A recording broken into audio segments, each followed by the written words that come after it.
menyuntikkan sesuatu cairan. Biasanya teman-teman diisi dengan dopingan atau obat tertentu pada murai batu kita. Nah, di sini ini suntik, ini jangkrik ya, biasanya EF ya teman-teman. Ada banyak sekali pemain-pemain yang menyuntikkan dopingan pada burungnya. Jadi ini tentang suntikan atau dopingan pada murai batu kita. Nah, dari sini teman-teman bertanya-tanya, Om Sis, burungnya kok gacor-gacor, bagaimana cara supaya seperti itu teman-teman? Nah, terus terang teman-teman, saya punya suntik, cuman saya gunakan ketika perlu saja. Biasanya saya gunakan untuk memasukkan obat pada burung yang sakit. Tetapi kalau untuk doping, saya tidak pernah melakukannya. Nah, kelebihan dan kekurangan obat atau dopingan ini bagaimana teman-teman? Jadi yang pertama-tama, kalau misalkan kita bedakan ya, untuk dopingan yaitu burung yang sehat supaya cepat gacor, supaya dia lebih kuat kayak gitu. Nah, risikonya apa? Risikonya sakit, mencret, bahkan sampai kematian. Terus yang selanjutnya untuk memasukkan obat. Untuk memasukkan obat yaitu dimana obat cair biasanya dimasukkan ke dalam EF berupa jangkrik atau hewan lain atau EF lain ya teman-teman. Tujuannya membuat burung sehat kayak gitu. Jadi sakit tujuannya sehat ya.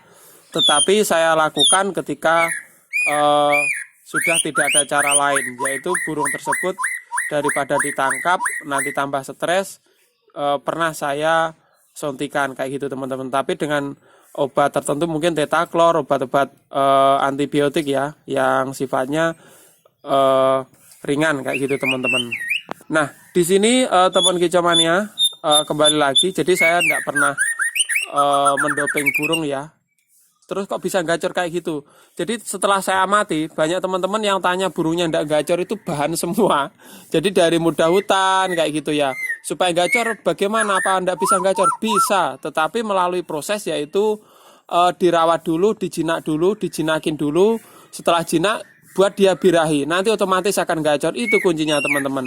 Jadi kalau misalkan mau didoping apapun, ketika burungnya muda hutan belum jinak, lah itu bahaya. Sampai mencret pun tidak bisa ya teman-teman. Kenapa saya bilang sampai mencret? Jadi ada teman kicomania yang memberikan dopingan burungnya menggunakan minyak ikan dan burungnya mencret, akibatnya mati.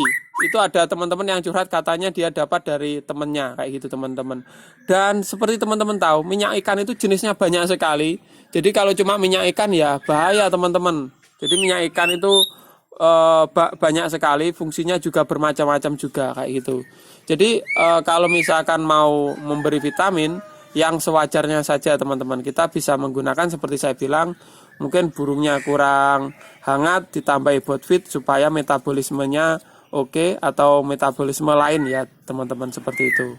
Jadi setiap dalam video saya jarang sih saya anjurkan untuk mendoping, karena apa? Di sini aja teman-teman tahu ya, karakter murai batu itu rata-rata vektor. Tinggal kita pinter-pinter kita untuk nyeteli dia kayak gitu, atau karakternya dia kita pahami.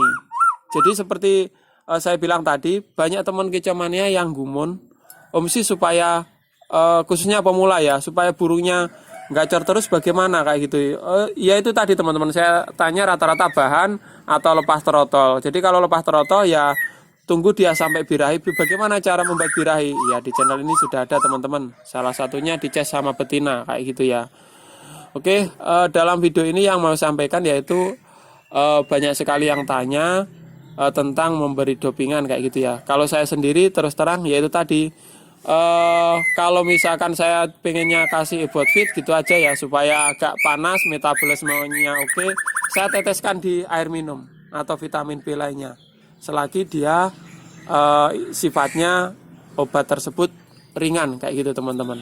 Jadi kalau misalkan obat-obat tertentu yang terlalu sifatnya keras, saya jarang atau tidak pernah ya kayak gitu. Terus untuk suntik ini untuk apa ya? Itu tadi, kalau kepepet burungnya tidak mau minum, tidak mau makan ya saya suntikan dalam EF kayak gitu ya. Itu obat-obat intinya yang sifatnya ringan supaya burung tersebut ya oke lagi lah. Jadi Untuk penggunaan suntik atau dopingan, yaitu tadi teman-teman, sebagai apa ya? Kalau saya sebagai suntik ini saya gunakan sebagai obat. Mungkin teman-teman yang punya pengalaman lain tentang pemberian doping atau obat-obatan bisa ditulis kolom komentar. Walaupun pengalaman buruk ya, kayak gitu teman-teman. Kayaknya kalau di doping itu tidak ada plusnya menurut saya teman-teman. Jadi ada sebentar tapi resikonya lebih buruk ya, apalagi cuma coba-coba kayak gitu teman-teman. Dan burung murai batu itu mahal harganya. Oke, dalam video ini teman-teman semoga bermanfaat. Oke, salam kicau mania.